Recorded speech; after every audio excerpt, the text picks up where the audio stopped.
think just hearing stories and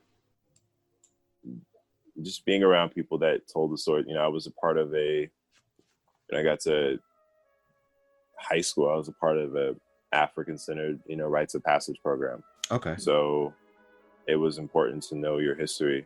Mm-hmm. And also when I say this too, I know in schools, like for Black History Month, one of the things I learned early was that I had teachers that stressed, like, guys, there are more people than just Martin and Malcolm, and we kind of go over the tried and true ones, right? But there are so many.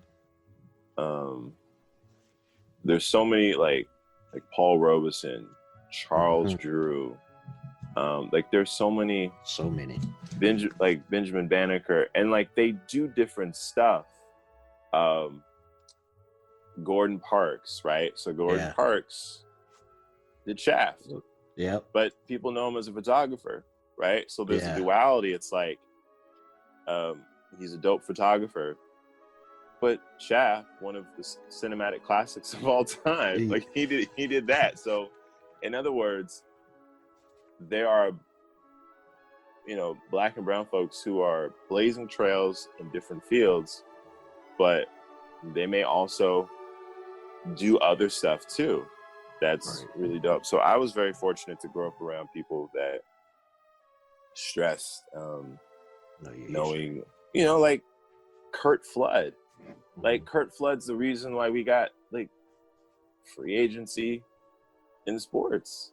And it's like, yeah, dude, I want to go to another team. I'll sign. But I mean, he got flack for it, but Kurt Flood kind of opened that doors for, these athletes today, like who want to change course. But no, I was very fortunate, and I always I tell people now, like, you have no idea how many trailblazers and game changers there are, and they exist outside of just, I know the schools, we like to do the Martins and the Malcolms and certain things, and Obama now is like, that's a cooler thing, but it's like the list is large, and it's like you're gonna blow your own mind when you figure out or expose yourself to how many different people there are. So I've always known it, and I've always, even in my industry.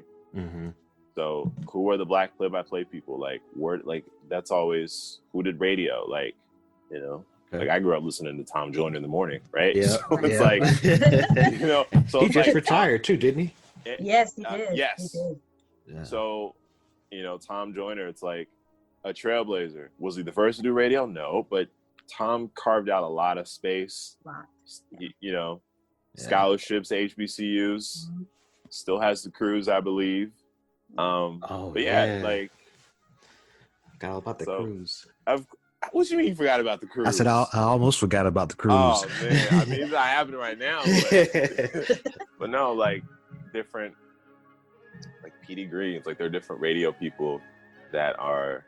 The other thing too with Black history is like it doesn't even have to be nationally, internationally known. Like there are people in your own city, your own backyard. So one of the people that I used to listen to was there was a gospel station in Portland, and it was 1290, and there was a guy in the night times. His name was Al Matheson, and I used to listen to him, and he had he was cool, deep voice, but he was somebody that I listened to, and I felt like I knew, and I felt like I knew somebody. There's like a Georgian Rice. Like these are Black folks who I know about and I've listened to and I've heard, and you could make the case they have had just as much of a direct impact on me as would a Kurt Flood, or Charles Drew, or a Gordon Parks.